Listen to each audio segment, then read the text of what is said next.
Welcome back to the reality, guys. I'm your host, Billy Blinks, joined as always by my co-host, Brian. Good night, everybody. As you can see in the title, we're here to talk Below Deck. Specifically, this is Sailing Yacht Season 4, Episode 5, Hate Me Tender. We are referring to the boat tender. We are referring to the hate coming from Daisy. And as I've said last week, it looks like it's going to continue this week like it did and probably flood into next week. The unnecessary hate towards Daisy, specifically from Captain Good for Nothing, Captain Glenn. We are now 5 episodes in. I don't know outside of putting, I was a little bit to say putting the sail up. He doesn't put the sail up. No, He doesn't put the sail up. He parks the boat. Basically, I've learned in the years of watching Below Deck, basically being the captain's being able to park the boat. Like, that's it. The other people can drive. Just park the boat. That's it. But anyway, he's got a lot of opinions. You know, the preference sheet meeting, the tip meeting where the shade came from towards the effort last week. Were there some minor things? Sure. That was a nightmare scenario. They did a great job during it. I thought they were great on these charters so far. What's interesting to me, though, is while everything I'm saying is true, in my opinion, I do also believe, like, is it kind of early for Daisy to be this beaten down by it? You would think so, because it's really only been like 2.5 charters, and like the one didn't even leave. Didn't even leave the dock. Never left the boat. Never left the dock. That was I also think she just doesn't like Gary. So I feel like if Gary's getting like some passes, it like really like pisses her off. And like especially on this one so far. Hey, come to dinner with us. And she's like, I'm not serving it. Gary, aka Farquaad.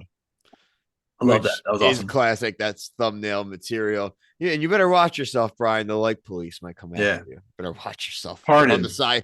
They're on the high seas. The like pirates, Brian. Ahoy. We're out here trying to talk about how Alicia's cooking appetizers. People worry about your grammar. Anywho, the interior will now have to always require to work and drive the tender as well, according to the Captain Good for Nothing. So it's just setting up and Farquaad is a troll, and literally he's not acknowledging that he's the jerk at all, and that they don't help at all, and that they're expecting the other side to help. And he pulls all this crap, including, oh, you want to ask me for a favor again? What are you talking about, dude? You just showed up too. You've been here for one tender. Yeah, he's awful. He's awful. No. He annoys me, man. Just anytime, just the way he even talks to everybody too is just so annoying. The one thing I did want to go back to the beginning of the episode is Mads regretting the Farquaad hookup. So I mean, as she should. It is interesting. I'm glad that that's not going to be an ongoing triangle. It seems that she literally to his face said, "What are you talking about?" He's like, "Oh, it's one of those type ones." And what about their business? So good on Mads. Ended it quick. Alex is still in the picture, it seems like. I'm interested to see what Chase is going to say when he finds out, because he kind of wasn't involved in this episode because he was the night shift. But I'm sure he enjoyed. Shout out to Chase for keeping your head down. I would say on night shift all friggin' charter season. If I were him, that's his only way of avoiding that dude.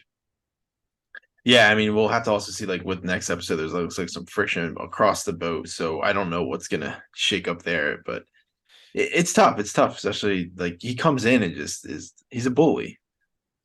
Talk about a lack of avoidance and a combination of friction. It was TJ's lack of avoidance with what was the machine called here? I have it written down. The flight board cord. Yeah. The flight board cord, aka the one that the primaries, aka what Mads dimed him, the high school douchebag. He did have a silver link chain, dude, like a heavy silver link chain. Yeah, he looks super familiar. We were talking pre-show, like he looks like a dude, somebody. Like a stock villain in a movie or a TV show. Yeah, he is a villain of the week on something akin to an CW show, an Entourage episode, a CW episode, exactly. Connor the medic to the rescue. Talk about a cool job being the medic of the yacht port. Like, dude, just so he just is on call pretty much. Yeah, he's definitely a yacht service. He probably has his own small little tender or does the sea taxi. They drove him back. But our boy TJ had a big head wound and had to literally be waiting overnight Terrible. in the emergency room. The primary was actually pretty annoyed the next morning, woke up, was saying, "Where are they?" He does make contact with them. I don't know why he didn't call them first before making Right. a fuss. He was still waiting in line. It was just a really, I'm sure it's because Yeah, it's it's like a crazy. tiny little emergency room Mhm. there. That kid was drunk off that cookies and cream milkshake, sugar high. So look, the primary and the kids did come off as annoying, but you and I have said this season. It's if you and I were to do one of these type of boats, which the more and more episodes we watch, we know we wouldn't. I wouldn't. I But don't think if it's we did worth a it. smaller version of something like this, yeah, like I would want there to be a basic on demand food service type thing, not just cocktails. I want food. A guy wanted a grilled cheese. They made it seem like it was a big deal in the back. It's a grilled cheese. Guy wants wings, cook him wings. Guy wants a burger, cook him a burger, wants pasta. If I can go to Sandals and get that, I should be able to go on a super yacht and get that, right? Like, come on now. Yeah, I mean, I guess you can because you're paying all this money, but it just I don't think that the cost Oh, it never outweighs will the make it. pros. It just I you could go like you said, go to a resort probably for the exact price, and you're there for maybe a week plus. You're only here for 2 nights. It seems like I don't know. That seems to be the average this season. It just doesn't seem worth it to me. They had a lot of under the breath comments, obviously, the guests. This is more akin. These are medium of the road charter level guests. Not too bad. Yeah, I didn't think they were They're terrible. lucky that the kids are there because they're not getting drunk, really. They're just being Mm, annoying. And that's probably why they're being as annoying as they're being in that respect, because they can't even get that super yeah, drunk. The dad it's probably would disappointing. love to get blasted if he could. He loves his dirty martinis. The Well, espresso he's a Bond martini. villain, man. Why is espresso martini the drink of choice on Bravo and especially on Below Deck? It's fine. It's a fine drink. Girls But love it, man. comment below if you're all obsessed with espresso martinis. Nothing bad to report about Alicia this week. She really didn't get. She's a contortionist. That was pretty cool. Yeah. I mean, I always think she does a really good job with her food. It looks good. I'm always gonna try it. You could like even just like doing the vegan options this week. I thought they looked pretty good. Made it easy for her too Mhm. when they weren't there, so Yeah, she right. didn't have to Yeah. do it. She got to cut that, which made it Mhm. easier.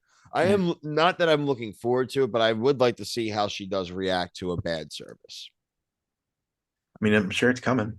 It always comes. 90s night. Dumb, Whew, stupid, what a dumb. dud, right? Yeah.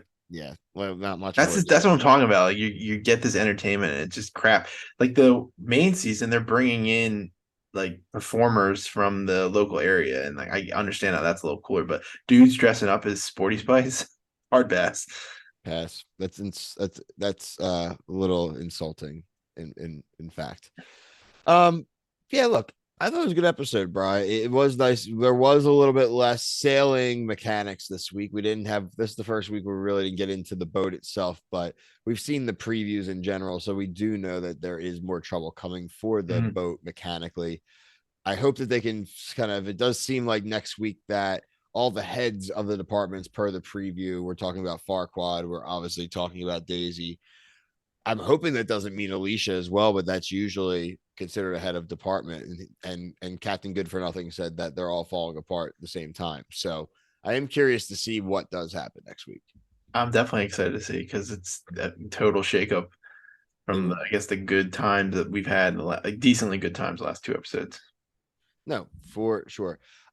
Check out everything else we have going on this week. Reviews of shows like Survivor, Farmer Wants a Wife, Challenge, Challenge World Championships. Excuse me. We have another reality guys conversation coming with another cast member from Farmer Wants a Wife. That will be the episode that will drop following this episode. Also, look out for things coming out in the summer, things like Claim to Fame, including The Bachelorette. We have Stars on Mars. We're going to be covering a Fox show. We'll definitely be putting a lot more coverage into that. Big Brother as well. I did see some news. Apparently, Bry, they're doing this is Big Brother 25. It looks like it's going to be maybe like a veterans Mm. versus rookies type of season. So for people like Brett, Kevin, and for fans of the show who have watched the seasons, probably a really good one for people to kind of jump in and for a good inaugural season for the reality guys to cover. So more news to come in the summer. Could be a fun reality summer. A lot of stuff for you guys to cover. Check out our TikTok as well. It is good for our news. Oh, and we promise we will cover Vanderpump finale and we will cover the Vanderpump reunion. We know that we probably should have, but better late than never. We're gonna have one this week. It's gonna be great. I'm there. I'm like right.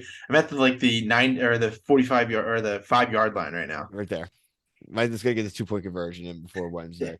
Oh, also, I'm going to see Tom Sandoval and his cover band tomorrow night as of this recording in outside of Philadelphia in You gotta do Ardmore. TikToks. You No, have I will take plenty of videos. Maybe we'll do it out of the theater review. to. Maybe I can get him to shout us out. I'll wear maybe I'll wear the crappy misprint reality guys crew neck that I have. Probably better than the scumbag and cheaters one. I may not get a lot of love from Tom Sandoval if I'm wearing that. Definitely He not. did announce he's a month sober, but did clarify that he's not quitting drinking. He's just taking a break. He's just bummed, dude. It is classic. But all that stuff, make sure you're subscribed, hit the notification bell. We are the place to go for reality TV. We are the rising stars in our own opinions. Damn right. For myself and Brian, thank you. Peace.